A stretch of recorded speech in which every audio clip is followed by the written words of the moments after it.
Bonjour à tous et bienvenue au podcast Jamais assez présenté par Physio Vélo. Aujourd'hui, on discute de nutrition dans le sport d'ultra-endurance. C'est parti!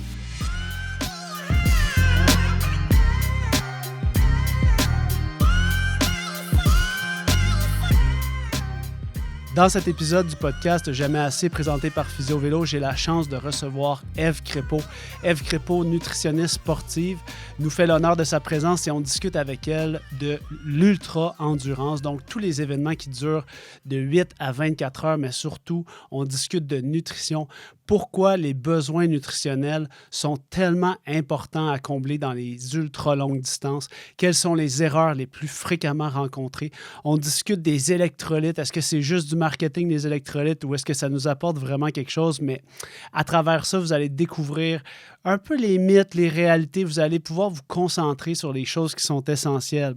Les choses qui sont essentielles, c'est quoi? Ben, c'est manger suffisamment, avoir des trucs pour pouvoir s'alimenter suffisamment quand on fait une aussi grande dépense énergétique, pas juste le jour de la course, mais au quotidien dans son entraînement. On discute de ça avec Ève aujourd'hui.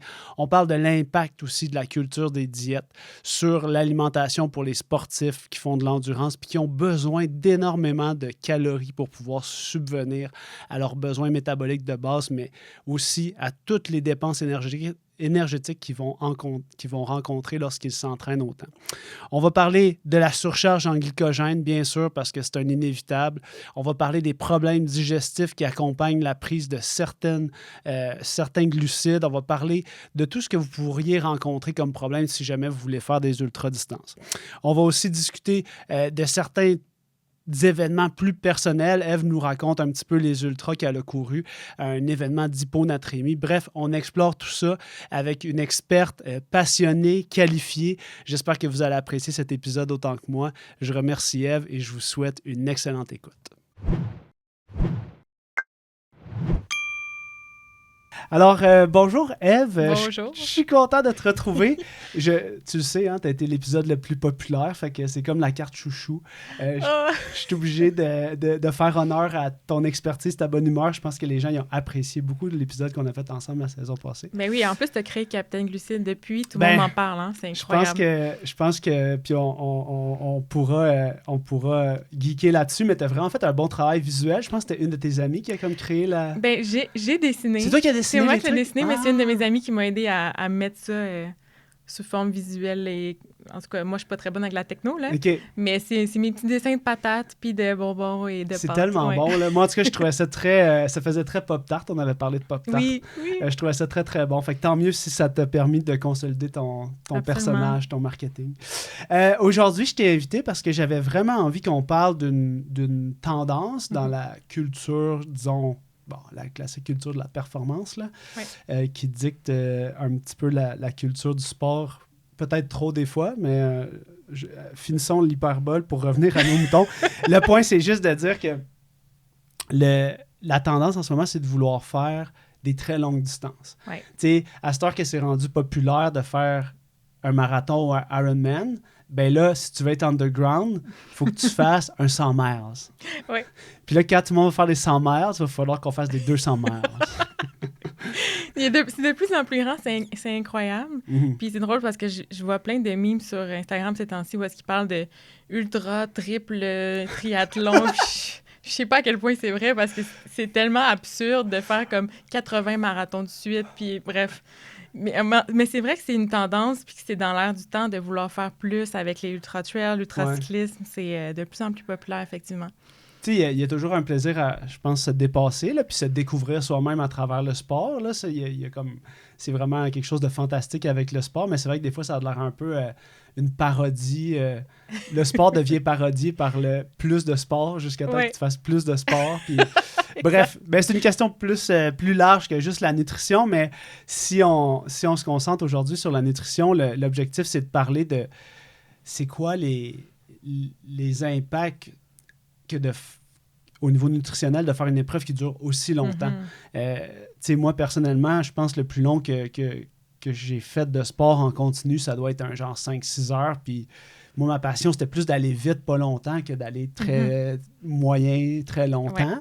Fait que si j'avais à me lancer dans une épreuve aussi longue, je me dirais, OK, faut que je me prépare solidement, puis j'ai beaucoup de choses à tester pour pouvoir m'alimenter autant.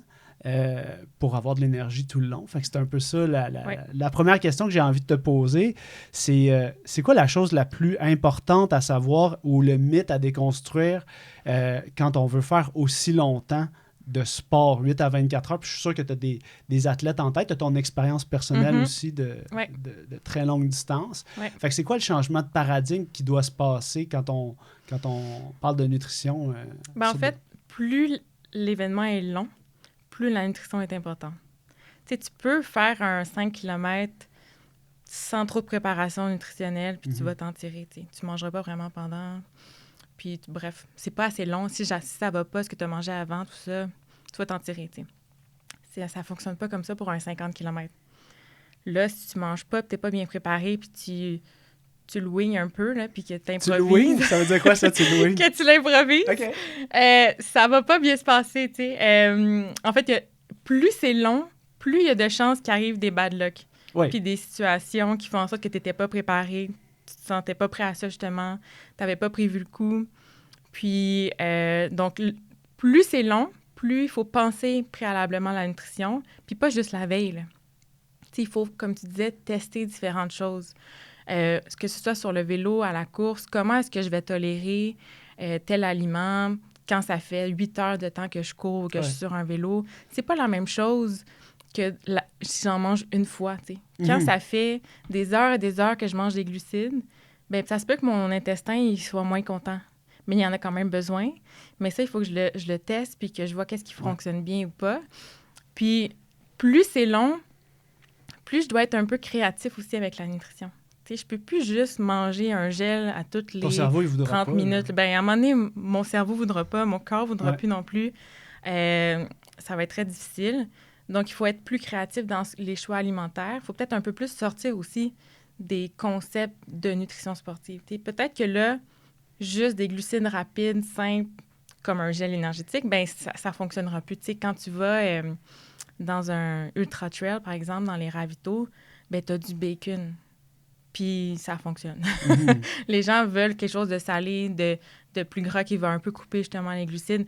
Bien sûr, je dis pas de s'alimenter uniquement de bacon, ça marchera pas, là, je vais frapper mon mur, mais il va y avoir des choses comme ça, des Coke, toutes des choses qu'on recommanderait pas normalement pendant, par exemple, un demi-marathon, un marathon. Mais là, quand on vient à faire plusieurs heures, bien, il faut être un peu plus créatif pour un peu changer le mal de place, mais continuer à s'alimenter parce qu'on dépense énormément d'énergie, puis il faut qu'on soit capable de manger une certaine quantité de cette énergie-là. Tu sais. C'est-tu parce qu'il faut accommoder plusieurs filières énergétiques ou c'est parce qu'il faut de la diversité pour pas tomber dans le...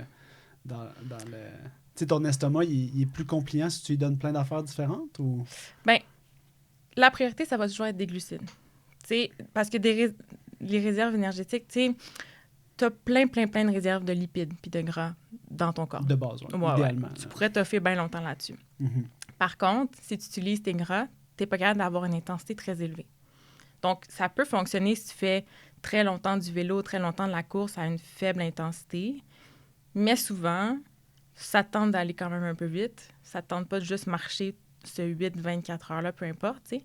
Donc, nécessairement, dès que ton intensité augmente, tu montes une côte, tu cours un peu plus, tu vas dépendre plus de tes glucides, sinon tu vas frapper un certain mur, puis là, tu vas baisser ton intensité. Donc, tu veux pas nécessairement manger du gras. De toute façon, tu en as des réserves de gras, puis c'est plus long à digérer, donc ça se peut que ça complique la digestion pendant ton effort. Donc, le principal, c'est vraiment les glucides. T'sais. Puis les protéines ne vont pas t'apporter une énergie quelconque pendant ton effort, mais de varier ce que tu vas manger, mentalement, ça va t'aider. Donc, oui, s'il y a un peu de protéines, un peu de gras, on va pas s'en soucier, là, en fait. Mais on va pas dire, mais il te faut des protéines, il te faut du gras. Non. Il te faut des glucides, mais comme soyons smart, puis varions les sources alimentaires pour justement que tu sois capable de continuer à manger. Y a-t-il des chips sur Ravito? Ah oui, il y a des chips. Mais les chips, ils ont l'avantage de donner du sodium. Oui, c'est ça. Parce que le sel, ça, c'est une autre chose. Dans une épreuve de plus de 5 heures, le sel peut être super pertinent. Puis ça, je l'ai vécu aussi. Là. Parle-nous. Là, c'était ma prochaine question, c'était d'aller vers ton expérience à toi là, d'ultra. C'était quoi? Puis c'était quoi, mettons, dis-moi, c'était quoi la distance ou le temps? Ouais. Puis dis-moi, c'était quoi le plus long que tu avais fait avant ça? Fait que c'était par rapport à ton expérience. Oui, bien, l'été passé, en fait, j'ai fait QMT, Québec Mega Trail, qui était 50 km. Puis le plus long que j'avais fait, c'était l'année d'avant, à Ricana, 65 km. Puis à Ricana, à chaque longue course comme ça, tu apprends des choses sur toi. Il y a des choses à améliorer. Puis à Ricana, j'avais beaucoup de difficultés, même si je suis capitaine glucides, à manger des glucides pendant l'effort. C'est pas ce que je dis, pas ce que je fais. Exactement. Mais parce que c'est tellement différent selon la digestion de chacun. Puis moi, j'ai une digestion qui est plus difficile que d'autres. Donc, manger des glucides pendant l'effort, c'est difficile. Puis il y a cet aspect-là à la course à pied où est-ce que, par exemple, quand tu descends longtemps... Ça brasse. Ça brasse beaucoup. C'est le fun de descendre, mais ça brasse beaucoup. Puis moi, à la fin d'une longue descente, j'ai fini à faire une petite diarrhée dans le bois. Fait que les glucides, ça a été très difficile. Ouais. Puis quand j'ai fait Québec Mega Trail l'année passée, j'étais très focusée sur améliorer ma consommation de glucides, que je finisse pas en diarrhée dans le bois puis que ça se passe bien. Ouais. Donc, j'ai mis un peu toutes mes œufs puis ma concentration dans les glucides. Tu sais, Captain Glucide, tout ça, blablabla. J'ai complètement On peut pas dénaturer le brand. J'ai complètement, par contre, oublié le sodium. Ah, ouais. Le sodium qui est très important. Bien, tu sais, on peut parler des électrolytes. Là. Il y a beaucoup de marketing qui est fait sur les électrolytes. La plupart du temps, c'est inutile. Mais effectivement, dans des événements de plus de 4 heures, où est-ce que tu remplaces beaucoup de ta perte hydrique, à peu près 70% et plus, là, si tu bois que de l'eau ou des liquides qui ne contiennent pas beaucoup de... Tu te dilues. Exactement. Puis moi, je suis quelqu'un qui transpire énormément et qui transpire très, très salé. Tu sais, c'est pas rare là, que je peux voir le sel sur ma peau, dans mes sourcils, next level salé. Puis à Québec Mega Trail, les électrolytes qu'ils donnaient sur le parcours, moi, je les ai trouvés dégueulasses. Je ne vais pas te donner la marque, là, mais moi, je les ai pas beaucoup aimés. Okay. Puis qu'est-ce que ça a fait? C'est que je les ai pas bu. Puis j'ai complètement oublié que c'était pertinent. J'ai mangé mes glucides, là, mes fruits, mon melon, des trucs comme très, très glucides wise, là, qui étaient vraiment bien, mais qui n'étaient pas vraiment salés. Okay. Puis t'es arrivé à un point où est-ce que à 10 km de la fin... plus capable de courir, très nauséeuse, étourdie. À chaque fois que je recommençais à courir, j'avais plus mal au cœur. C'était très, très difficile. Puis les 5 derniers kilos, ça allait plus du tout. Il a fallu que je les marche. C'était un combat contre moi-même de j'ai plus envie, mais là, je suis rendue à 5 kilos sur 50, donc je vais y aller quand même. Mais... Puis rendu là, j'ai comme cliqué que ça devait être l'hyponatrémie. Mais il était rendu trop tard, il n'y avait plus de ravito, il n'y avait plus rien, j'avais pas mon petit sachet de sel sur moi, chose que je vais toujours traîner à présent. Puis j'ai réalisé que, ça, c'était mon erreur de QMT. Tu vois, à chaque course. Puis là, cet été, je veux faire l'Ultra Trail du Fjord, du Saguenay. Oui, le nouveau là, qui a commencé l'année exactement. Passée, je pense. Là, un autre 50 km. Mon but, c'est de faire un 50 km qui se passe bien. D'apprendre une nouvelle chose. Ou pas. J'aimerais ça. C'est bien d'apprendre des choses parce qu'après, tu peux en parler, tu comprends mieux. Il n'y a rien de tel que de vivre la chose en tant que telle. Bon, bien sûr, je me serais passée de vivre l'hyponatrémie, là, mais on dirait que je comprends mieux aussi la pertinence. Puis, tu sais, ça reste tout théorique jusqu'à temps que tu le vives. Oui, puis dans le sens que c'est personnalisé aussi, là. Ouais. Ton seuil à toi, étant donné que peut-être tu perds plus dans ta sueur, il est pas mal plus bas qu'une personne qui va moins en perdre dans la sueur. Peut-être, exactement. Puis cette journée-là, il faisait extrêmement chaud. Il y aurait eu une autre température, ça aurait peut-être été différent. J'aurais été capable de boire les électrolytes, les boissons électrolytiques qu'ils donnaient, puis ça aurait peut-être pas arrivé. On ne sait pas. Mais c'est intéressant de vivre les choses. Comme c'est intéressant, par exemple, de faire une surcharge en glycogène, un carb load. Sur papier, c'est tout le temps beau, mais quand tu le fais, c'est une autre réalité. Donc, ça te permet après ça de mieux conseiller, je trouve, les clients quand tu l'as toi-même vécu. C'est sûr. Ça permet de... Puis aussi, je pense juste le fait que tu dises que j'ai fait cette erreur-là, ça dédramatise le fait que le processus pour arriver à la solution, c'est pas de faire un bon plan, c'est de faire un bon plan, de le tester. Oui, exact. L'erreur fait partie de l'apprentissage. Oui, puis à chaque fois, tu peux pas tester un 50 km. Non. Tu peux, mais ça va... Normalement, même quand tu te prépares pour un marathon, tu cours pas des marathons pour te préparer. Ouais. Donc, tu apprends beaucoup dans ces moments-là parce que je l'aurais jamais... c'est dans les 10 derniers kilos. Là. Tu sais, mes autres courses de 20-25 kilos, ça se passait bien. Fait que je peux dire, j'étais préparée. Ouais. Je n'étais pas préparée à ça. C'est la première fois que tu avais des symptômes comme ça d'hyponatrémie? Là? Oui. Ah ouais, hein? Oui. Puis là, dans le fond, ça me fait penser à une chose. J'étais comme... Moi, quand je fais des courses, tu sais... Ben, quand je fais des courses, ça fait un petit bout, là, mais je prenais rien sur le parcours, dans le sens que c'était tous mes trucs à moi. Oui. Parce que, je sais pas, dans le temps qu'on faisait du triathlon, les plus vieux que nous, ils étaient comme, tu sais, prends pas de... Fais pas de nouveautés le jour de la course. Fait que mes bidons, c'était ma poudre avec les choses que je savais qui fonctionnaient. Donc, d'avoir un backup dans l'auto, peut-être quand si tu sais pas c'est quoi qui est au ravito, c'est genre vraiment important.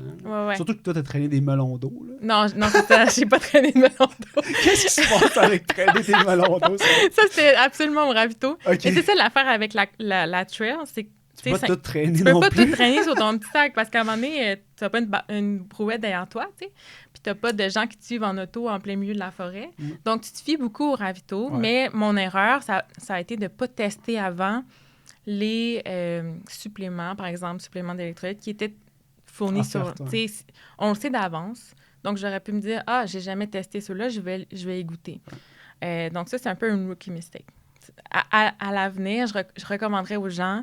Voyez c'est quoi les marques qui sont données sur leur parcours. Si vous savez que vous ne l'aimez pas ou testez-le, soyez autonome, effectivement.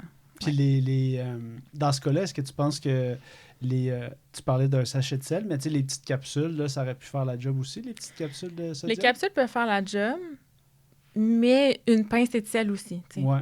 Fait que ça finit par être cher pour rien. Ah oui, non, mais je parle en backup. Là, mais en backup, oui, absolument. Au lieu d'être avec ton sachet de sel en train de te l'étendre sur la langue, là, mettons. Là. Je l'aurais mis dans mes bidons, là, mais oui, maintenant, pour vrai... Tu m'aurais pas assaisonné comme ça, là, à la Distasio, genre, avec le coude, là?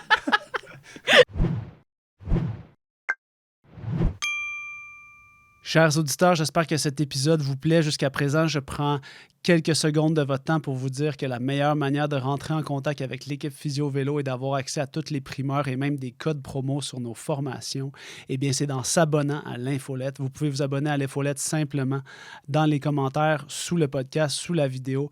Vous aurez l'option de rapidement rejoindre les plus de 3000 passionnés qui font déjà partie de notre infolette et avec qui on a la chance de partager nos meilleurs trucs et astuces. Bref, tout ce qui est exclusif à Physio Vélo, ça se retrouve dans l'infolette. Je vous encourage fortement à nous encourager en vous abonnant et en nous laissant vos commentaires. Surtout, j'adore discuter, j'adore recevoir vos feedbacks. C'est toujours un plaisir. Je remercie la grande famille des passionnés que vous êtes de nous faire confiance pour toute la création de notre contenu. Alors, sans plus tarder, abonnez-vous à l'infolette et je vous laisse avec la deuxième partie de l'entrevue. Merci. J'aurais pu. Excusez-moi. Mais ce qui est difficile aussi quand t'es rendu là, c'est que t'as tellement mal au cœur qu'il n'y a rien qui rentre. C'est ça l'affaire. C'est pour ça que la pilule, je trouverais ça cool. Oui, dans un sens, là, parce que tu goûtes pas et t'es comme ça va se rendre à la même place. Si tu la vomis pas, pourquoi pas? Effectivement. Puis il y en a qui sont très... Puis c'est ça l'affaire avec le sodium, c'est que oui, on sait que, bon, à partir de 4 heures et plus, tu transpires beaucoup, tu bois beaucoup, c'est pertinent d'en avoir, mais on ne sait pas combien. On ne sait pas, est-ce que tu dois récupérer 100 50 25 de tes pertes. On ne sait pas c'est quoi tes pertes parce qu'il faut que tu fasses des tests. Mais même si tu avais à faire ces tests-là, si on ne sait pas combien que tu dois récupérer, donc je me fais souvent poser la question, mais combien de sel? Clairement. Je ne sais pas la réponse. Clairement. Fais juste en avoir. Ouais. Donc, mets-en dans tes boissons une pincée de sel. Puis moi, je suis très pro... tu sais, si on peut t'éviter des coûts de suppléments additionnels parce qu'il y a tellement de choses comme ça qui coûtent cher, les gels et compagnie, qui peuvent être pratiques. Mais la pincée de sel, là, ça coûte pas grand-chose, puis ça fonctionne aussi bien. Mais oui, une pilule de sel, il y en a qui ne jurent que par ça, puis qui vont toujours entraîner avec eux. Parfait. T'sais, l'important, c'est d'en avoir. Mais les chips au ravito, peuvent servir à ça, effectivement. Après, est-ce que si tu en prends 2, peut-être que c'est pas assez, t'sais. Donc, à voir. Mais ouais. Tantôt, tu parlais de la surcharge en glycogène. Ouais. Mais tu sais, à quel point ça peut être pertinent de faire ça quand l'effort est aussi long. Tu sais, à un moment donné, there's so much... Il y a une capacité maximale dans ton foie puis dans tes muscles à te faire une réserve. Ouais. Donne-moi une note, là, il me semble que c'est 90 minutes. Que tu peux loader max, je sais pas, ou dans ton corps. Comment ça marche? Mettons, comme si tu avais à m'expliquer la surcharge en glycogène, là, puis combien de temps qu'elle peut durer, si je la fais comme faux, c'est comment qu'on voit ça, mettons? C'est pas qu'elle peut durer, c'est que effectivement, le but, c'est de booster le plus possible tes réserves de glycogène pour que tu partes le plus haut possible, sachant que ça va réduire. Si tu mangeais rien, aucun glucide pendant un effort, on pense que ça dure à peu près en effet 90 minutes avant que tu arrives à la fin de tes réserves, mais ça dépend de ton intensité. Plus c'est intense, puis tu cours vite, plus tu vas la vider rapidement, puis plus c'est pace régulier, plus ça peut être long. OK. Mais l'idée de faire la surcharge, c'est qu'on sait que c'est relativement difficile pour des gens de manger pendant l'effort. Donc, sachant ça, vaut mieux que tu partes le plus haut possible pour te donner une chance. Comme ça, ton intake a besoin d'être peut-être moins... tu vas moins... Si tu arrives, tu pars ta course avec 50 % de tes réserves, là, tu risques de frapper le mur plus rapidement. Ça se peut que tu sois capable de manger pendant et que tu n'aies pas d'effet. Mais moi, je mettrais toutes mes chances de mon côté puis je ferais une surcharge pour tout ce qui est marathon et plus en montant, t'sais. Comment on fait ça, une bonne surcharge en général? Si tu individualises la réponse, c'est oui, là, mais c'est quoi le principe de base? Là? C'est d'augmenter pendant combien de temps avant le jour? 24 à 48 heures. C'est pas clair si le 48 heures, à quel point ça fait plus d'effet que le 24 heures. Fait que commencer par 24 heures, puis si je suis capable, je le fais 48 heures pour me... Peut-être ça va me donner un petit peu plus. L'important, c'est de combiner avec un exercice qui va avoir vidé mes réserves. Tu sais, un exercice, par exemple, mon dernier entraînement, qui va être 24 à 48 heures avant, qui serait peut-être un peu plus intense, qui viderait mes réserves, parce que ça a été démontré que si préalablement tu vides tes réserves, puis qu'après tu loads en glucides, tu vas loader encore plus haut. Parce que tu as comme envoyé un message à ton corps qu'il fallait qu'il y ait en stock parce qu'il n'y en a plus, genre, on sait pas trop. Quelque chose comme ça, c'est vraiment intéressant parce que ça vient en fait d'une étude où est-ce qu'ils ont entraîné une jambe seulement, puis l'autre était au repos. Ça, OK? Donc là, tu entraînes une jambe, tu y fais faire, je sais pas, des squats, peu importe, puis tu vois que cette jambe-là, ses réserves de glycogène diminuent, puis l'autre jambe est bien chill, elle a toutes ses réserves de base. Puis ensuite, tu fais la surcharge, puis les réserves dans la jambe qui avait travaillé étaient beaucoup plus hautes après la surcharge que celles de la jambe qui n'avait pas travaillé. Wow. Donc, l'idée, c'est de vider les réserves. Avant, jadis, ils leur faisaient faire une genre de diète keto avant pour vider les réserves avec la diète keto, mais ça rendait les athlètes un peu grumpy, puis c'était pas facile à suivre. Donc, ils ont réalisé que juste faire un exercice intense pouvait faire la même chose, donc beaucoup plus facile. Puis ensuite, l'idée, c'est de viser des glucides. Donc, on vise 10 à 12 grammes de glucides par kilo de poids dans une journée, ce qui fait quand même une bonne quantité selon le poids de la personne. Ce qui fait en fait souvent que ça donne juste en glucides un nombre de calories souvent plus grand que ce que tu mangerais normalement. Donc, tout ce qui est lipides, protéines, c'est quelque chose qu'on va vouloir limiter le plus possible. Parce que ça donne un effet de satiété qui va couper ta faim pour manger toutes les glucides. Puis, tu as déjà un extra calorie. Fait c'est pas le temps là, d'aller rajouter ton poulet puis tes brocolis pour avoir un plat équilibré. Là. Donc, ça pourrait être juste des pâtes. Même si genre de la masse là, le jour de la course. Ah non, il n'y a pas de question de masse.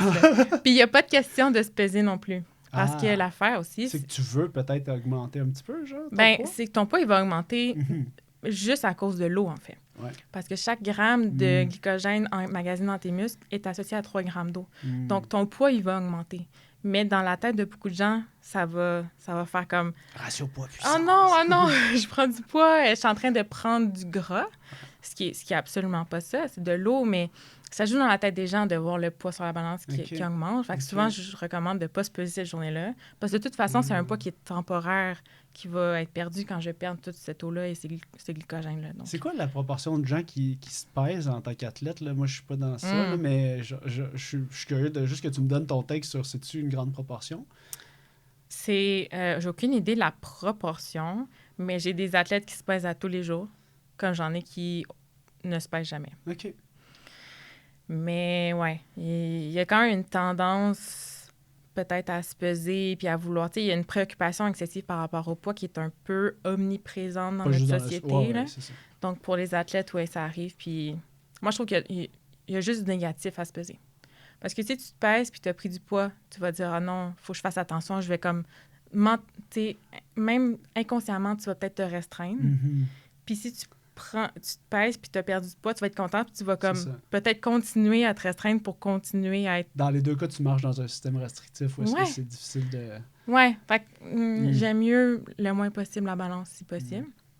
Bref, puis pour la surcharge, si on revient à la surcharge, donc des glucides, Mais qui dit glucides dit parfois fibres. Puis qu'est-ce qui arrive, c'est qu'il y a beaucoup de sources de Tu veux glucides. dire qu'il le faut ou c'est juste que ça vient avec parce que c'est genre dans du pain? Puis des Ouais, trucs c'est comme ça. ouais. Dans du pain, les féculents, pain, pâtes, Ouais. patates, riz, fruits, ça vient avec des fibres naturellement. Ouais. Mais si du jour au lendemain, j'augmente beaucoup ma consommation de glucides, donc cette journée-là, puis que tous ces glucides-là ont beaucoup de fibres, donc si je mange plus santé, c'est juste des aliments Des pâtes, non ouais, transformés c'est et ça, compagnie, ouais. c'est que ça risque de venir avec beaucoup de plus de fibres. Puis si du jour au lendemain, tu augmentes beaucoup ton apport en fibres, ça peut créer constipation, des fois diarrhée. Bref, ça peut être pas le fun au niveau digestif. Ouais. Donc, tu veux vouloir vraiment favoriser les glucides qui sont dits simples. Donc, c'est tout ce qui est féculent blanc. C'est ça, tu veux finalement y aller vers ce qui est moins dans la tendance Ce qui est le contraire de toutes les recommandations nutritionnelles normales. Oui, exact. Donc, pour du ce pain blanc, moment-là, ouais. du jus, pas de légumes, pas trop de fruits. Ça peut être des fruits, mais pas à la tonne. Là, ça peut être le temps de manger justement des Pop-Tarts, on en parlait tantôt, des aliments qui sont transformés, surtout riches en glucides, mais pas beaucoup de fibres. Les fibres, ils ont un effet de satiété aussi. Donc, encore une fois, si j'en ai plein puis je suis pas capable de manger toute la quantité de glucides que je dois manger, bien, je me tire dans le pied. Ouais. Puis mon conseil par rapport à la surcharge, c'est de faire une liste, en fait, de tous les aliments là, que tu adores manger, Ah oui. mais que peut-être tu manges pas tous les jours, comme des Pop-Tarts, parce que t'es comme, ouais, c'est pas super sain comme aliment, effectivement, comme collation à tous les jours, mais t'aimes bien ça. Puis je veux pas que mes enfants me voient manger à tous les jours non plus. Puis je comprends ça aussi. Tu sais, il y a l'aspect aussi, on veut pas encourager les gens à manger des aliments ultra transformés tout le temps. Mais là, c'est comme le temps. C'est quoi les aliments ultra transformés? Mettons, là... Fait que t'accompagnes ça avec le plaisir. Oui. Et, tu sais, ouais, c'est ça. Oui, parce que c'est honnêtement tellement difficile de manger autant de glucides dans la journée que si c'est des choses que tu aimes semi, ça va être difficile. Il n'y a plus rien de plaisant dans cet accomplissement-là de sport. Là. Donc, tu sais, si quand tu étais jeune, là, t'adorais manger des Fruit Loops, puis là, t'es un adulte, puis t'es comme, c'est pas un déjeuner équilibré, bien, vas-y avec des bols entiers de Fruit Loops, tu sais. Puis moi, je dis toujours, si tu finis ta journée de surcharge en cravant de manger de la salade... C'est parce que t'as bien fait. C'était bien fait, exactement. C'était parfait. Wow. Puis il y a beaucoup de gens qui se disent, je fais une surcharge parce que la veille, ils mangent des pâtes. C'est beaucoup plus difficile que ça. Puis intense que de manger des pâtes la veille. C'est bien de manger des pâtes la veille, mais c'est une coche de plus, là. C'est quoi qui est sur ta liste à toi?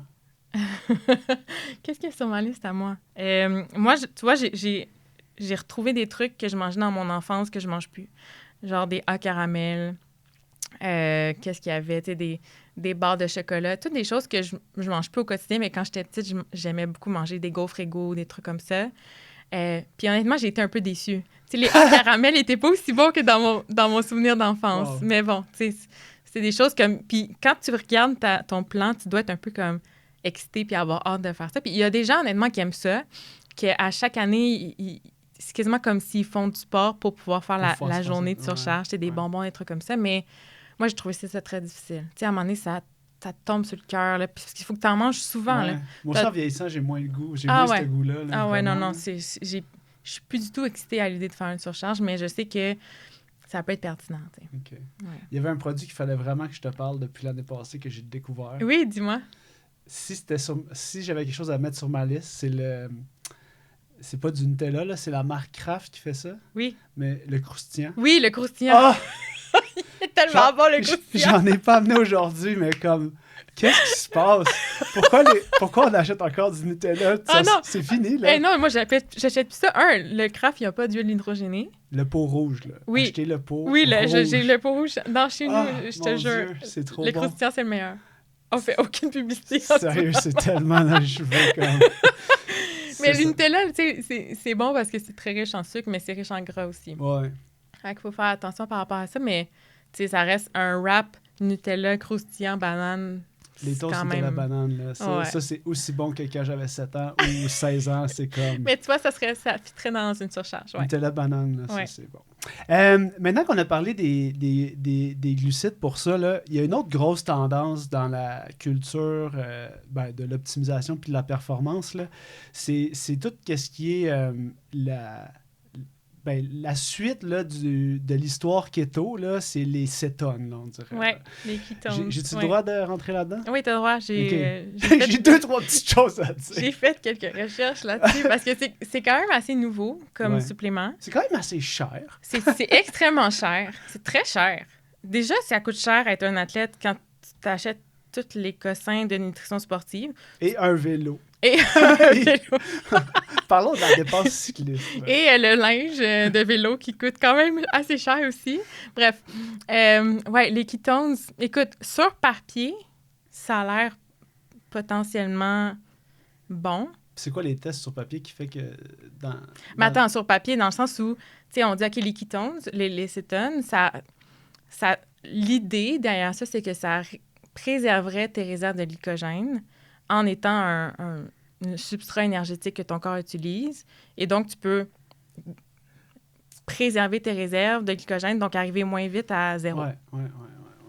Mais les études que je regardais, premièrement, il y a deux choses. Il y a des sels de cétones, puis il y a les ketones esters. OK. Les sels, beaucoup moins bien tolérés au niveau digestif. C'est assez catastrophique. Les ketones esters, un peu mieux tolérés, mais c'est pas tout le monde non plus qui tolère bien ça. Fait qu'il y a cet aspect-là. Déjà, la digestion est quand même difficile sur des longues heures d'entraînement. Donc là, si je rajoute un produit qui est pas toujours bien toléré, bien, attention. C'est cher aussi. Puis, en fait, les études que je regardais hier par rapport à ça montraient pas de bénéfices pour la performance, puis montraient pas tant que la préservation du glycogène était favorable. Parce qu'en fait, ce qui arrive, c'est que tu utilises ton cétone au lieu du glycogène, mais le glycogène, lui, il sert à quelque chose. Tu sais, quand tu utilises tes réserves de glycogène, bien, ça te permet d'avoir une intensité plus élevée. Donc, au final, ça pouvait même nuire à ta performance. Donc, les résultats en ce moment sont très mitigés. Vraiment pas comme « let's go, guys, on y va avec des ketones, puis on rappelle plus, puis on arrête de manger des glucides. » C'est vraiment pas ça. Fait que, puis, j'ai pas vu d'études sur des longs moments, des ultracyclismes et tout ça. Fait que je serais vraiment pas enclin à proposer ça pour l'instant. Peut-être qu'éventuellement, ils vont trouver une méthode que ça fonctionne bien puis que ça permet d'avoir une meilleure performance. Mais au final, c'est très cher payé pour très peu de résultats. Là. C'est un peu ça me fait penser la pyramide là, de genre qu'est-ce qu'on fait à la base, après ça, qu'est-ce qui est moins efficace, puis qu'est-ce qui est superflu. En haut de la pyramide, moi, je mets tout le temps cristaux magiques, là, tu sais, dans le sens que en haut de la pyramide, tu peux croire à n'importe quoi, il reste le placebo, puis les trucs, les cristaux magiques ultra dispendieux. Oui. Mais outre ça, la base de la pyramide, ça serait quoi? Mettons qu'on mettrait les ketones un peu plus haut, là, dans les trucs plus loin, dans le superflu. Oui. Qu'est-ce qu'il faut maîtriser à la base quand on veut faire une... Parce que j'en vois tellement des gens qui vont faire des très, très longues distances. Moi, je me sens intimidé parce qu'on dirait qu'avec le bagage sportif que j'ai, je trouvais ça difficile même de bien m'alimenter sur des entraînements intenses de 2-3 heures. Fait que j'imagine pas si je voulais me lancer là-dedans. Je suis intimidé, sauf que quand on est débutant, on sait pas là, c'est quoi, ne pas savoir. Ouais. Fait que ça serait quoi les choses à maîtriser quand on se dit « OK, je veux réussir à faire une activité qui va durer, même si on commence juste par 5-6 heures. » C'est quoi les choses à maîtriser dans la base de la pyramide là, avant de penser à dépenser de l'argent sur... On commence par du craft croustillant, Nutella, des bananes, des toasts, des pop tarts. Évidemment, il y a ton entraînement, le volume d'entraînement qui va jouer beaucoup. Ouais. Ta récupération, ton sommeil vont jouer pour beaucoup aussi. Puis ça, le sommeil, je pense qu'on n'en parle pas assez souvent, mais bref, ça reste hyper pertinent en lien avec le risque de blessure, justement ta récupération, la performance, bref. Puis aussi sur la nutrition, en fait, quand tu t'entraînes autant d'heures, parce que si tu veux faire des ultra-distances, tu peux pas juste t'entraîner 3 fois une demi-heure dans ta semaine. Ça marche pas. Tu fais un volume. C'est ça vient avec un volume. Puis ça, c'était un peu mon autre question, on s'en va vers là probablement, là, mais tu sais, t'as tout le temps faim. Oui, bien c'est ça l'affaire. Il faut que tu manges en conséquence.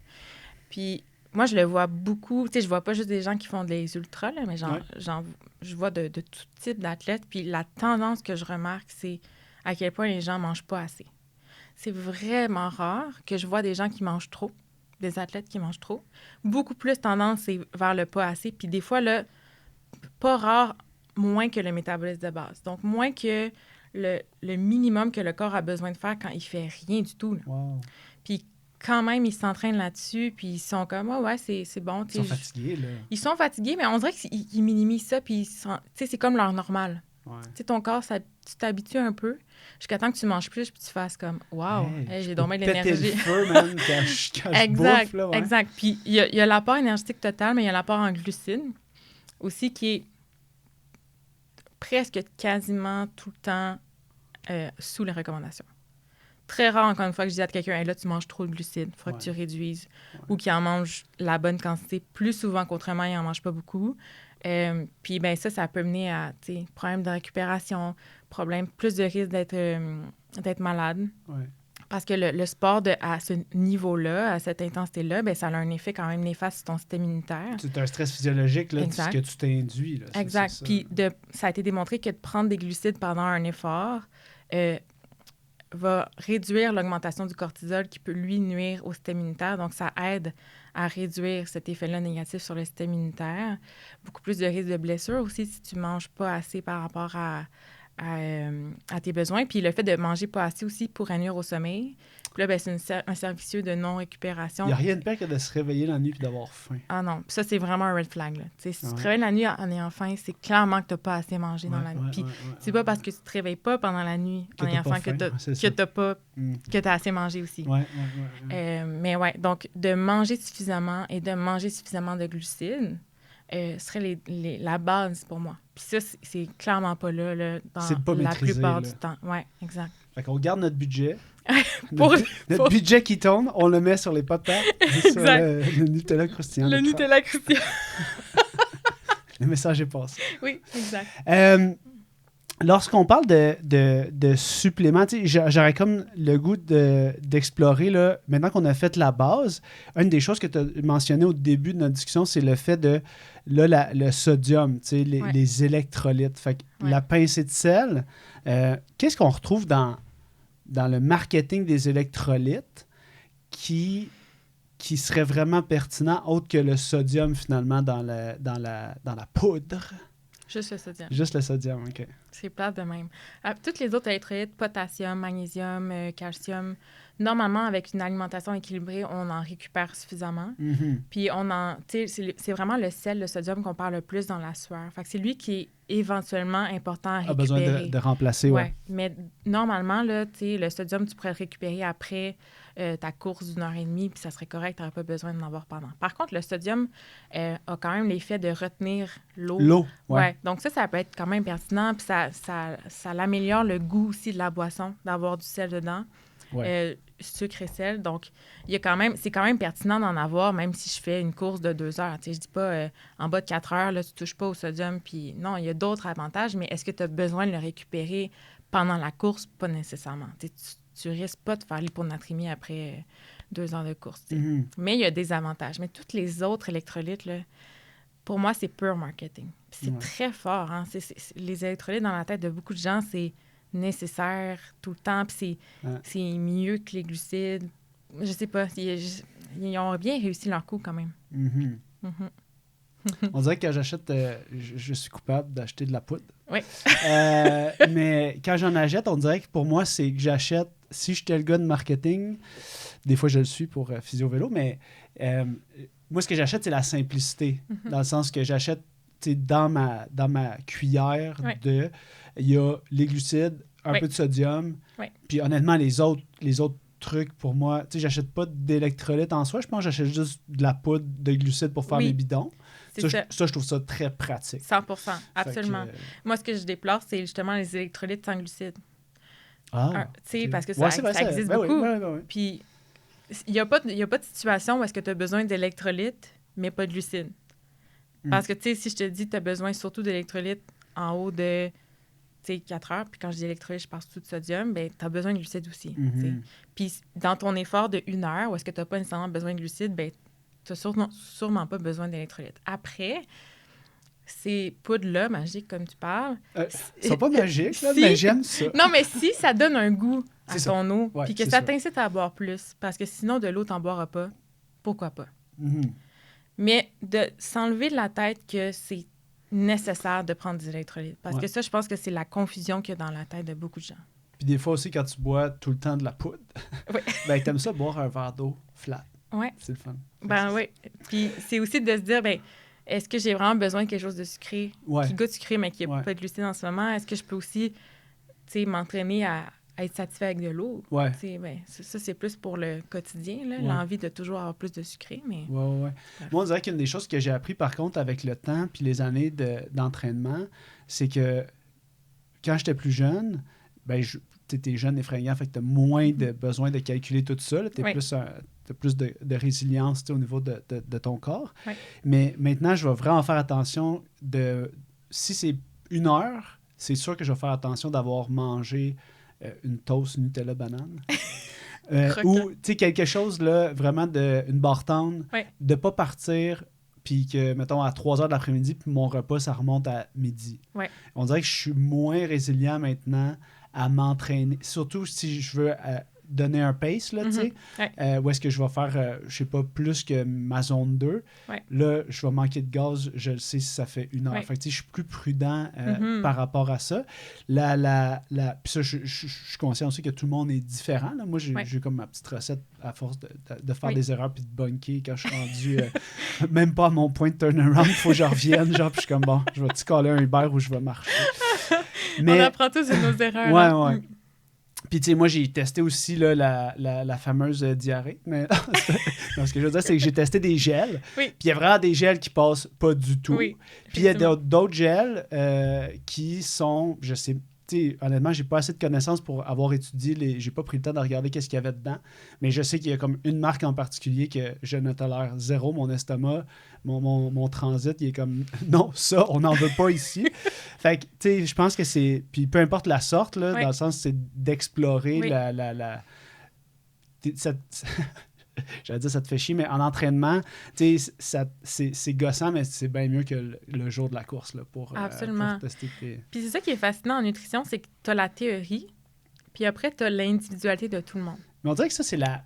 Tu sais, quand tu parles des électrolytes, puis tout, là, dans ma tête, c'est toute la culture de l'optimisation, genre... Puis là, c'est un petit éditorial, mais tu sais, la culture de la routine matinale parfaite pour arriver à être prête. Puis qu'au final, tout ce que tu as à faire, c'est juste comme, fais-le, puis arrête de faire un plan là, fucking élaboré avec genre tous les produits incroyables de récupération puis de nutrition, puis entraîne-toi, puis vois qu'est-ce qui marche là, en dehors de ça. 100%, puis les tests sont hyper importants. Parce que, tu sais, peut-être que toi, tu tolères bien la banane avant, mais moi, ça me donne mal au cœur. C'est ça. Pourquoi? Je sais pas la réponse, mais c'est comme ça. Puis ça sert à rien de chercher la réponse, c'est juste, OK, bien, trouvons autre chose qu'une banane. Ouais. Puis ça nécessite plein de tests. Puis... Ces tests-là, chez les autres, sont pas valides pour toi. Non, c'est ça, exact. Fait que même si moi, je te donne les aliments qui fonctionnent pour moi, ben, peut-être que ça ne fonctionnera pas pour toi. Fait que je peux pas avoir un plan. Voici le plan parfait de... Tu sais, des fois, on me demande, ben, est-ce mieux que je mange une demi-heure avant, 1 heure avant, 2 heures avant? Ça dépend de quoi tu manges, ça dépend de ce que tu as mangé avant ou pas, ça dépend de ta digestion. Tu as l'habitude de courir avec l'estomac un peu plein ou exact. non, Qu'est-ce que tu as testé, qu'est-ce que tu n'as pas testé? Tu sais, est-ce que tu as toujours couru à jeun? Puis là, tout d'un coup, ben ça se peut qu'il n'y a rien qui passe bien, puis il faut que tu fasses des tests, puis que tu t'améliores ta tolérance. Puis ça, c'est le fun. Tu sais que ton intestin, il est... c'est un muscle que tu peux entraîner. Tu peux l'entraîner, mais il faut que tu prennes le temps. Puis des fois, il faut que tu passes par des diarrhées dans le bois, puis que tu fasses OK, bien ça ne fonctionnait pas comme plan, puis je vais quand même persévérer. Puis d'une fois à l'autre, tu améliores, tu sais, surtout ta vidange gastrique, parce que c'est le fait d'avoir beaucoup de glucides là, qui restent dans ton estomac qui ne sont pas bien absorbés. Ça crée ballonnement, diarrhée et compagnie. Okay. Puis bien, ça a été démontré que quand tu t'améliores justement tu t'habitues de plus en plus à consommer des glucides pendant l'effort, bien, cette vidange-là gastrique s'améliore aussi. Tu améliores ton absorption des glucides, donc son utilisation. Puis ça réduit justement les inconforts. Mais il faut que tu t'habitues à ça. Puis moi, je trouve ça bien, tu sais, moi aussi, avant, je courais bien plus souvent à jeun le matin. Puis là, on dirait que j'ai plus besoin aussi d'avoir des glucides avant, mais en même temps, je le vois comme un entraînement à mon estomac. De tout le temps t'entraîner avec quelque chose pour que lui, il comprenne que tu peux... Puis qu'il y ait de moins en moins de ballonnement, mal au ventre, tout ça. Ouais. Donc, je le vois pas comme « Ah, mais c'est bien de s'entraîner à jeun. » Oui, mais c'est une opportunité ratée de t'entraîner à tolérer certains glucides puis à essayer différentes choses. C'est vrai. La banane, le jus, le yogourt, un Pop-Tart, peu importe. Ouais. Ah, c'est un bon changement de paradigme, j'avoue. Ouais. L'expérience, moi, que j'ai faite, tu vois, l'année passée, après qu'on ait enregistré l'épisode, j'ai essayé de courir pas mal. Puis j'ai couru avec ma collègue Charlotte, j'ai fait la plus longue sortie. J'ai dit, tu sais, toi, tu t'entraînes pour un 5 km, je peux-tu faire un training avec toi? Puis moi, ça va être mon record, genre. C'était quoi? On s'était inscrit à une course qui a été cancellée parce qu'elle était dans le nord, puis il y avait des feux de forêt. Ah non. Mais moi, j'avais genre booké ma gardienne, les enfants se faisaient garder, tout était setupé, fait que j'ai dit, faut qu'on court parce que genre, je suis prête, puis mes fenêtres d'opportunité sont pas énormes. Oui. Fait qu'on je suis parti de la Rive-Sud, j'étais allé au Mont-Royal, puis on a tourné Ah, wow. au Mont-Royal. Puis combien de kilos? Ça a donné 36. Ah, wow. Puis une des choses que j'avais découvert, tu vois, en parlant de l'estomac, c'est je courais le matin puis le soir pour venir à la clinique. Fait que le matin, tu sais, je déjeunais, je droppais peut-être à la garderie, puis après ça, je courais. Mais tu sais, je courais puis j'étais pas tant confortable parce que je venais de déjeuner. Souvent, ça s'enchaînait dans la demi-heure qui suivait. Puis j'étais comme, c'est pas grave parce que là, tu sais, quand je vais faire mon 3, 4, 5 heures, peu importe le temps que ça dure, il va falloir que je vais me retrouver dans cette situation-là. Ouais, exact. Puis à ce moment-là, je mange, j'aime bien une genre d'omelette le matin, fait que je coupais une patate en julienne, puis je le faisais revenir, puis je faisais un œuf avec ça. Okay. Puis là, quand ma collègue Charlotte elle a accepté ma demande de courir avec elle, je sais pas comment c'est venu, mais on a parlé qu'elle consommait des patates grelots ou de la purée de patates avec un petit peu de sel. Oui. Fait que là, moi, j'ai dit, hey, Colin, je devrais essayer ça. Le matin, en plus, c'est ça que je déjeune. Fait que genre, mon estomac, il est probablement parfaitement adapté aux patates depuis un petit bout. Fait que finalement, j'ai acheté des cannes de patates à 2 $, genre. Oui. Des petites patates grelots que tu mets genre dans la fondue au fromage. Miam. Puis là, j'ai juste mis un peu de sel avec ça. Puis j'ai bouffé ça, puis c'est comme c'est mon go-to maintenant. Tu sais, ça, puis mettons des gels, mais les patates, ils passent vraiment, vraiment mieux. Mais oui, parce que c'est pas hyper sucré. Non, c'est ça. Fait que ça doit couper tes gels hyper sucrés. Ça, c'était pas pire. C'était bien le fun. Fait que ça, merci Charlotte de m'avoir accepté dans ton team. Puis bonne chance à continuer de courir des très longues distances. Puis c'est drôle parce qu'on parle souvent de ça, tu sais, quand tu as fait des longs événements, à quel point ça a pris du temps, puis même quelques années, je pense, j'inviterai Charlotte pour qu'on en parle, mais tu sais, est-ce que son métabolisme s'adapte parce qu'elle avait beaucoup, beaucoup faim, puis là, tu sais, à un moment donné, ton corps, il comprend que tu cours vraiment beaucoup, fait que là, tu te retrouves un état d'osmose, mais je pense que absolument. Ça prend du temps. Je parlais justement avec des gens qui vont faire des randonnées pendant des semaines, là. OK.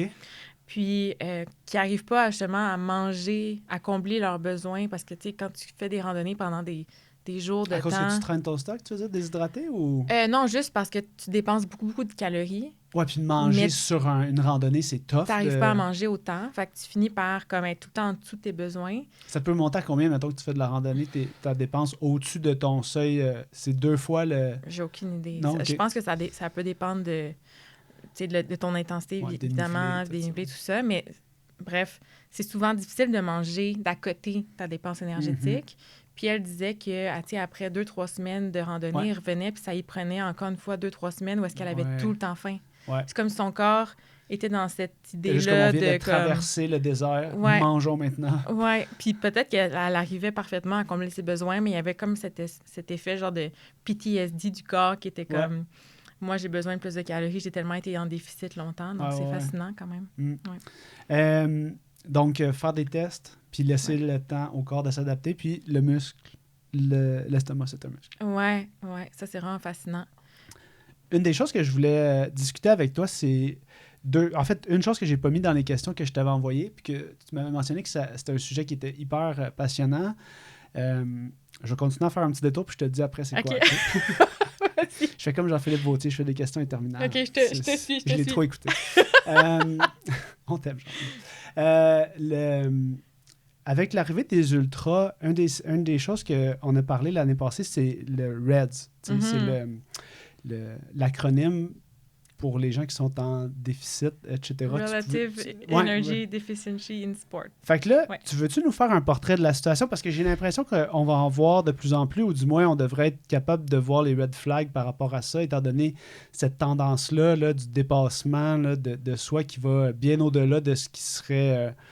j'ai l'impression qu'à chaque année, là, il faut il faut faire plus de kilomètres pour être relevant sur le gramme. Hopefully, je suis pas sur Strava, je sais pas, j'utilise pas ça. À chaque fois que je courais avec un ami, il poste, puis je suis comme, OK, on prend une photo ensemble. Je suis comme, OK. Plus de couteaux. Ouais, on dirait que genre, je veux pas que le monde là, le sache que je cours à 6 minutes 10 kilos, c'est correct. Ouais, ben oui. C'est... Tous victimes de la culture de la performance. Le RED, en fait, c'est un peu ce que je te disais tantôt, là, les gens où est-ce qu'il y a beaucoup de gens qui mangent moins que leurs besoins. C'est ça que finalement, tu te rends compte qu'ils ont un volume d'entraînement énorme. Ils subviennent pas à leur métabolisme de base. Oui. Puis, ben ça fait que le corps n'a plus assez d'énergie pour toutes sortes de fonctions, autant physiologiques. Donc, ça affecte autant la performance à toutes sortes de niveaux, mais aussi les fonctions physiologiques du corps. Ta densité minérale osseuse peut être affectée. On dirait que je pensais aux menstruations, c'est comme une des choses qui était chez la femme, mettons, qui est plus reconnue. Je sais pas, c'est un signe plus facile peut-être à détecter que d'autres. Oui, mais c'est pas nécessairement en lien. T'sais, par exemple, toutes les femmes qui sont sur la pilule contraceptive, ils verront pas cet effet-là. C'est vrai. Ça le camoufle. Oui, tu peux pas nécessairement te fier à ça. Mais en effet, ça peut être un red flag. Mais pendant longtemps, on parlait de la triade de l'athlète féminine, là, où est-ce que justement, une athlète qui était, souvent c'était en lien avec les troubles alimentaires, anorexiques, donc qui perd ses menstruations. Puis le fait de perdre ses menstruations, ça réduit ton estrogène, puis ça l'affecte énormément ta densité minérale osseuse. Donc, tu te retrouves avec des os là, de... C'était ostéopénie, tout ça. Oui, comme d'une femme de 80 ans là, quand tu as 20 ans, ce qui est vraiment pas bon. Mais on a réalisé avec les années que c'est beaucoup plus large que ça. Okay. Puis que, ça l'affecte les hommes aussi. Ben oui. Puis que ça l'affecte beaucoup plus que la densité minérale osseuse. Ça affecte tes fonctions endocriniennes. On remarque une augmentation du cholestérol. Baisse de la libido, baisse de la testostérone. Il y a beaucoup de... En fait, il y a presque tous les systèmes de santé qui peuvent être affectés par ça. Parce que, justement, tu ne donnes plus à ton corps assez d'énergie. C'est vraiment un lien... ses fonctions de base. Exactement. Mais c'est quand même encore quelque chose qui est... C'est un genre de diagnostic d'exclusion. Quand tu vas à la recherche de ça, est-ce qu'il y a des gens qui vont à la recherche de ça ou finalement, ils ont tellement éliminé tout que c'est ça qui reste? T'sais?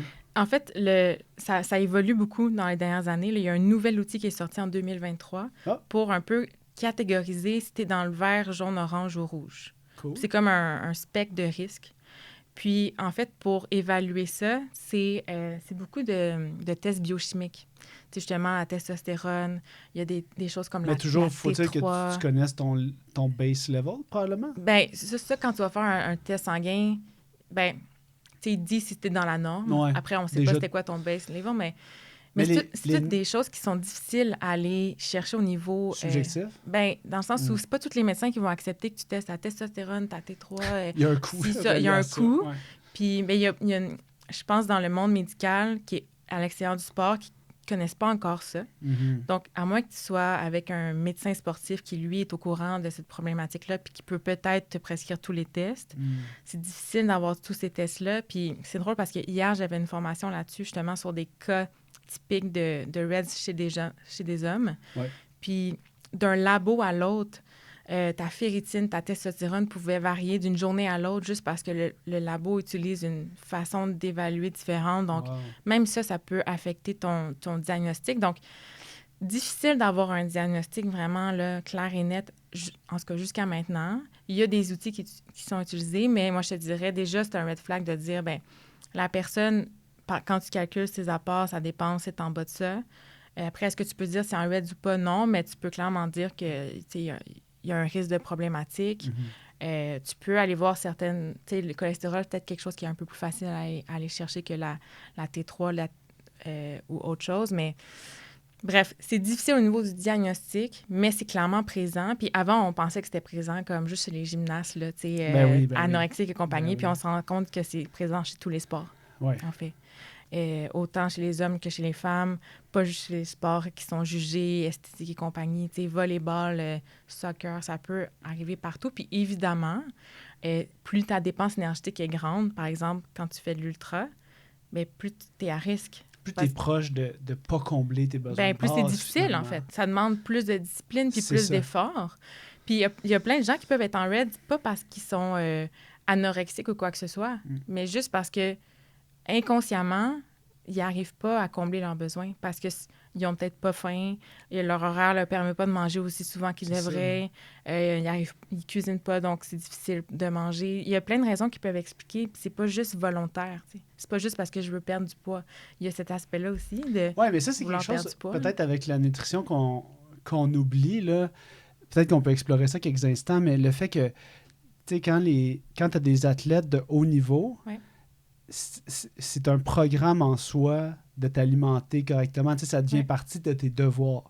Fait que là, des fois, c'est difficile de garder ça agréable puis dans le plaisir parce qu'il y a des tâches, tu sais, dans le sens que ta collation, idéalement, tu sais, il faut que tu les manges, tes collations. Puis ta collation du soir, pour pas être en train de justement avoir faim la nuit, il faut que tu la manges. Fait que là, tu sais, ça demande un effort. Peut-être que des fois, on oublie ça, que dans les sports, justement, parce que tu as une grande dépense énergétique, ton planning d'entraînement, c'est aussi important que ton planning, parce que c'est ta récupération. Puis, tu sais, c'est quand tu récupères que tu t'améliores.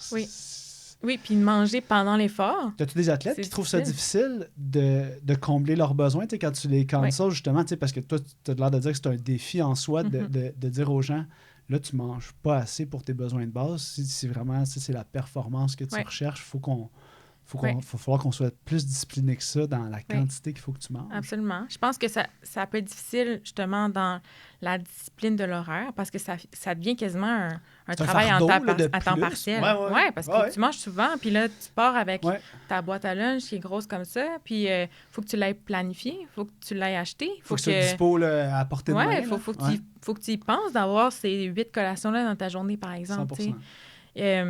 Il y a cet aspect-là. Puis il y a l'aspect aussi, je pense, plus psychologique de dire, je dois manger tout ça, mais là, comparativement aux autres, à mes amis qui ne mangent pas autant, là, j'ai toujours l'air de manger trop. Là, je suis en train de trop manger. Est-ce que ça va affecter mon poids? Il y a toujours, mais pas toujours, mais souvent, cette espèce d'aura-là autour de, là, si je mange plus, est-ce que je vais prendre du poids?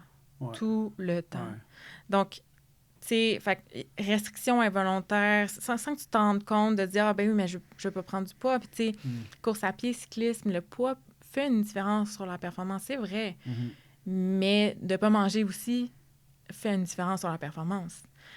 Donc, comment est-ce qu'on trouve un poids qui correspond à ce que je veux faire dans mon sport, mais tout en mangeant suffisamment?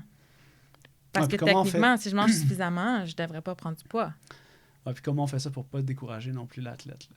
Oui, exact. Mais oui, c'est clairement important, puis c'est clairement un défi. Puis on peut-être s'assurer de rester optimiste. Non, mais on dirait que j'écoute ça, puis je suis comme, mon Dieu, c'est lourd. C'est un gros travail d'éducation, tu sais. Mais mettons, quand tu vois des gens qui gèrent bien ça, c'est quoi les choses qui t'inspirent dans ces gens-là quand tu les vois qui gèrent bien? C'est-tu, des fois, on parle de être capable de cuisiner ou la liste des choses que t'aimes, tu sais, c'est quoi des trucs que ces gens-là utilisent puis qu'ils sont comme, finalement, je suis capable de manger je sais pas, parce que t'as des cas cliniques en tête, des gens à qui tu penses, c'est comme, pour eux, ça a l'air simple quand même de réussir à faire ça, ou agréable, disons. Il y a du plaisir dans ça. Oui, c'est sûr que si tu aimes cuisiner, ça aide.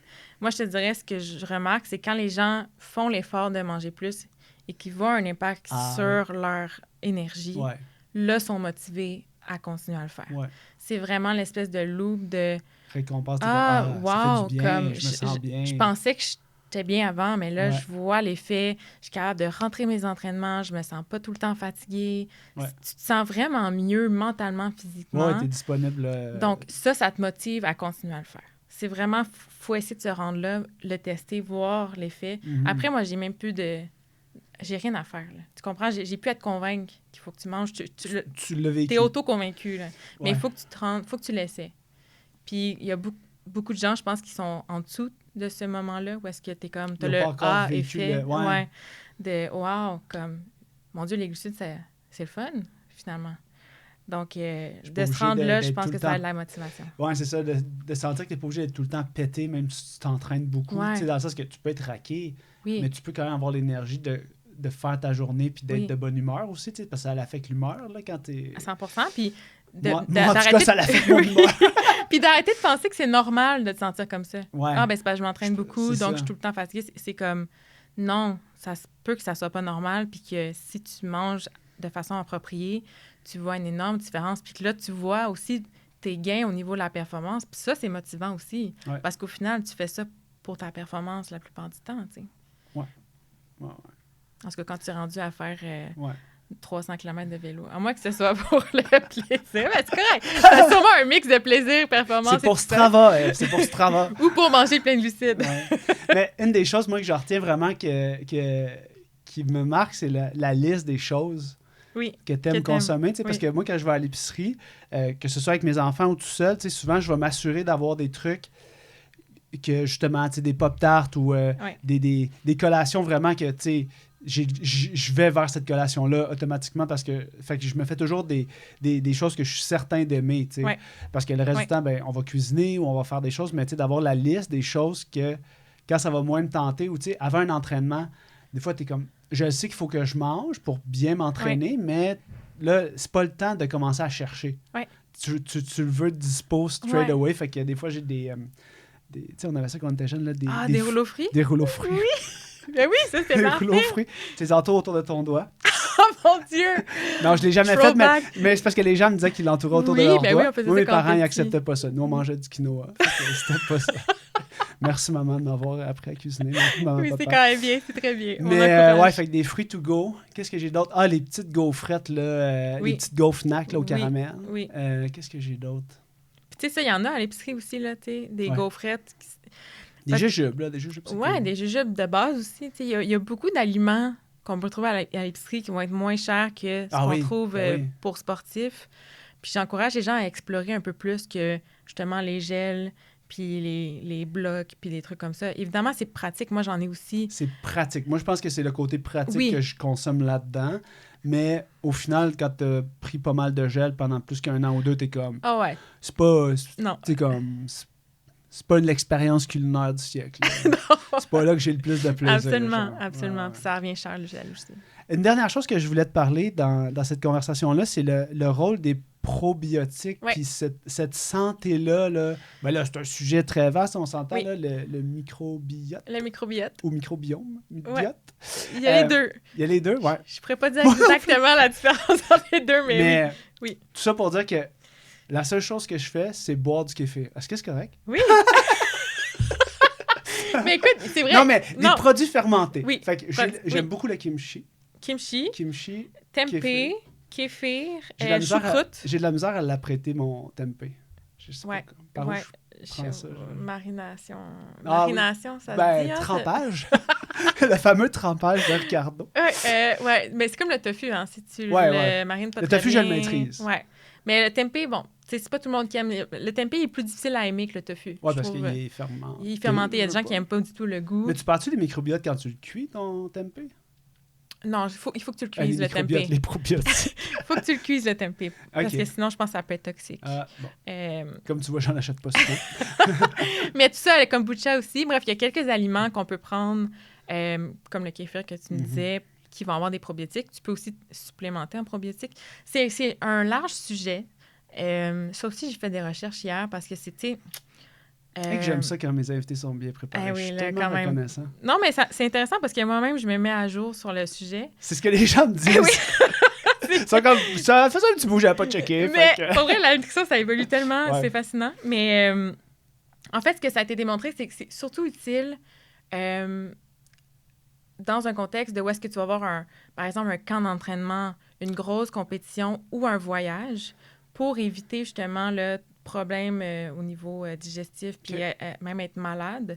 C'est recommandé d'en prendre 2 semaines avant cette période-là très intense ou ce voyage-là. Donc est-ce que tu as un stress peut-être physiologique plus élevé ou quelque chose comme ça comme c'est ce qui aurait le plus démontré un effet positif à prendre des probiotiques. Après, d'en prendre à tous les jours, tu sais, je pense que je dirais plus avec des aliments où est-ce qu'ils en contiennent. Ça, c'est bon pour le microbiote, effectivement. Après ça, de supplémenter au quotidien un probiotique, je pense que ça n'a pas été démontré comme utile. Après, il y a certains souches de probiotiques qui aident, par exemple, pour le côlon irritable. Je pense la compagnie Align qui peut aider, semble-t-il, mais je pense qu'encore une fois, ça dépend de chaque personne. Ça finit par coûter cher, ça aussi. Donc, est-ce que tu veux payer ça pour le reste de ta vie? Tu parles des suppléments en tant que tel, le probiotique? Oui, c'est très, très dispendieux. Mais ça fonctionnerait peut-être pour ces cas-là. Si tu as pris des antibiotiques aussi, ça peut t'aider à refaire ta flore. Mais, tu sais, c'est ça. C'est pour des moments très précis. Mais, tu sais, si, par exemple, je vais faire une course d'ultra qui va être intense, puis que j'ai à voyager, bien là, ça pourrait être une bonne idée de commencer à prendre des probiotiques 2 semaines avant, puis peut-être qu'il y aura un effet sur, justement, mon système immunitaire et tout ça. Pourquoi pas? C'est pas mal là où est-ce qu'on en est pour l'instant avec les probiotiques. Ouais. En terminant, pour ta course, là, pour le fjord, parle-moi de ta stratégie. Là. Qu'est-ce qu'on va manger?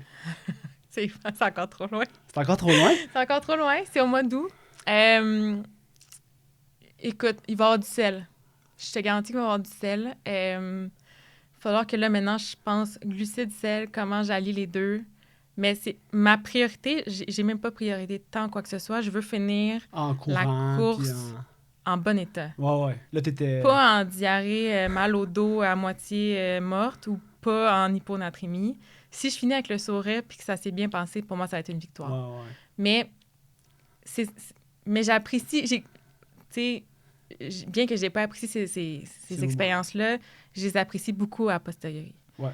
Parce que j'apprends beaucoup, puis j'aime être un sujet dans mon propre métier pour pouvoir mieux aiguiller les gens là-dedans. Donc, j'aime quand même être un cobaye, mais j'aimerais que ça se passe bien aussi. Fait que, dans tous les cas, si ça se passe pas bien, au moins, j'aurais appris quelque chose de nouveau peut-être. Si ça se passe bien, bien, j'aurais atteint mon objectif. Bon, ben excellent. J'espère que les gens vont avoir tiré... Moi, en tout cas, je retiens ma liste. Oui. Puis l'ultra, ben, c'est de t'entraîner à manger, à avoir le ventre plein, peut-être arrêter d'être à jeun, t'entraîner le plus souvent possible avec quelque chose dans l'estomac, ça peut t'aider. Parce que ça va être ça la situation. C'est ça la situation de race, là, exact. Finalement. Puis vraiment tester une très grande variété de choses qui sortent un peu du carcan de la nutrition sportive. Là, tester tout ce qu'il peut y avoir dans le ravito, des chips. Oui, tester la boisson d'électrolyte, est-ce que vous l'aimez ou pas. Oui. Tout ça. Il y a plein de choses à inventer. Un backup dans votre char. Un petit backup de poudre dans le char. Le petit sachet de sel qu'on vole au prochain resto. Là. Merci, Eve. Ça fait plaisir.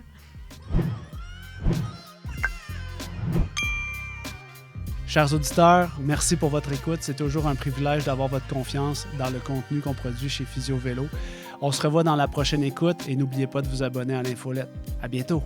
Ciao.